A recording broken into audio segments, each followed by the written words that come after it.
నీవు శిష్యురాలు అయితే అంటే అంత భక్తి చేస్తే నీతో రాత్రి వేళలు ఆయన కళల్లో, స్వప్నంలో, దర్శనంలో నీతో వచ్చి మాట్లాడతాడు. జరుగుతుంది మాట్లాడుతాడు, జరగబోనది మాట్లాడతాడు. దేవునికి స్తోత్రం. చెప్పాలి హల్లెలూయా. ప్రభువు అన్నాడు, చాలా ఆత్మలు పంపిస్తాను అన్నాడు. నాకు ఇక్కడ జోలకల్లో కూడా లారీ కాయలు వర్తించుస్తున్నాడు. నేను ఇక ఉండను, నేను వెళ్ళిపోతాను, నా వల్ల కాదని అంటాడు. 30 ఏళ్ల పరిచర్యలో నేను ఇలా ఉన్నట్టే నాకు బాధగా ఉంది. దేవుడు అన్నాడు, నీకు మనుషులు కావాలని అడిగాడు. దేవునికి స్తోత్రం. ఏమన్నాడమ్మా? మనుషులు కావాలన్నా అన్నాడు. అవును కదా. ఇప్పుడు సేవకులందరూ ఎవరు కోరుకుంటున్నాడు? చాలా మంది రావాలి. ఎందుకో చెప్పండి.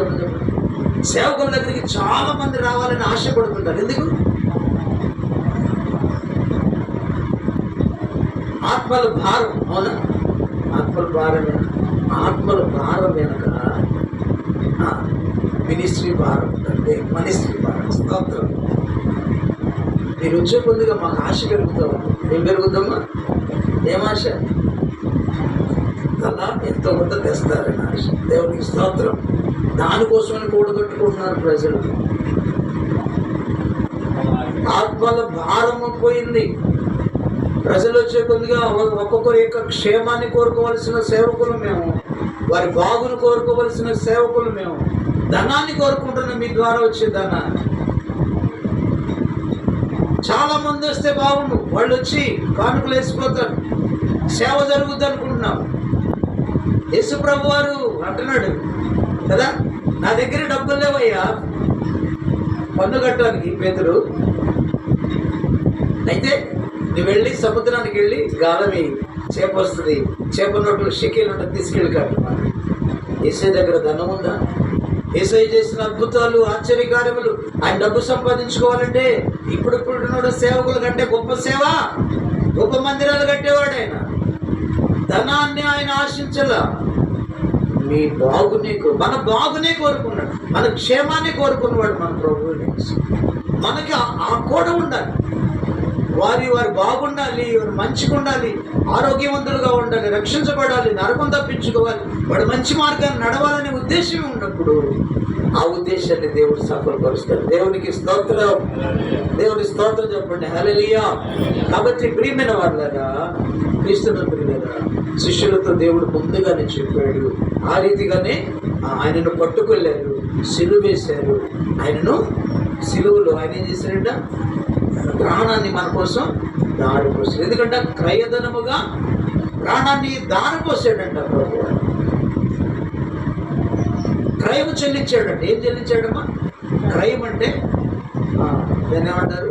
ట్యాక్సెస్ చెల్లించాడు, పన్ను చెల్లించాడు. లేకపోతే మనకు ఉన్నటువంటి మనల్ని విడిపించడానికి ధర చెల్లించాడు. దేవునికి స్తోత్రం. ఏంటంటే మనం పాపులమై సాతాను మాట విని పాపులుగా మార్చబడి సాతాను చేతులకు వెళ్ళాం. సాతానికి దాసులం అయిపోయాం, పాపానికి దాసులం అయిపోయాం, మరణానికి దాసులం అయిపోయాం, శాపాలకు దాసులం అయిపోయాం. వాటి నుంచి విడుదల పొందలేకపోతున్నాం. కాబట్టి వాటన్నిటి నుంచి విడిపించడానికి యేసయ్య ధర చెల్లించాడు. ఏం చెల్లించాడమ్మా? అంటే నువ్వు షాపులో వస్తువు కొనుక్కుంటే డబ్బులు ఇస్తేనే ఇస్తాడా, లేకపోతే డబ్బులు లేకపోతే ఇస్తాడా? చెప్పలేటమ్మా.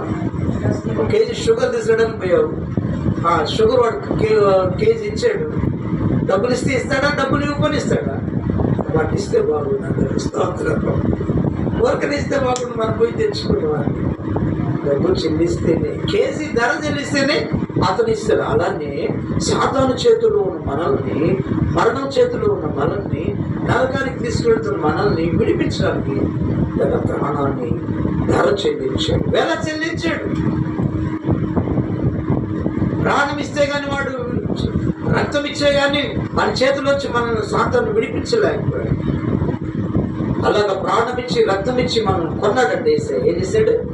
మీరు మీ సొత్తు కాదు, మీరు విలువ పెట్టి కొనబడిన వారంటే. మనం వెల చెల్లించి యేసయ్య మనల్ని కొన్నాడు. దేవునికి స్తోత్రం. ఆ కొన్నాడు, కొని మనకు రక్షణ ఇచ్చాడు. ఆ రక్షణ మనం జాగ్రత్తగా కాపాడుకోవాలి. దేవుడిచ్చిన రక్షణ నిర్లక్ష్యం చేసి పోగొట్టుకోకుండా జాగ్రత్తగా కాపాడుకోవాలి. దేవునికి స్తోత్రం. చెప్పండి హల్లెలూయా. ప్రియమైన వాళ్ళారా, అయితే క్రైము శిలువలో చెల్లించి తన ప్రాణం ఆయన 3 గంటలు వెళ్ళినప్పుడు శుక్రవారం ఏం చేశారంట, 3 గంటలు కరెక్ట్ 3 గంటల సమయంలో తల వంచి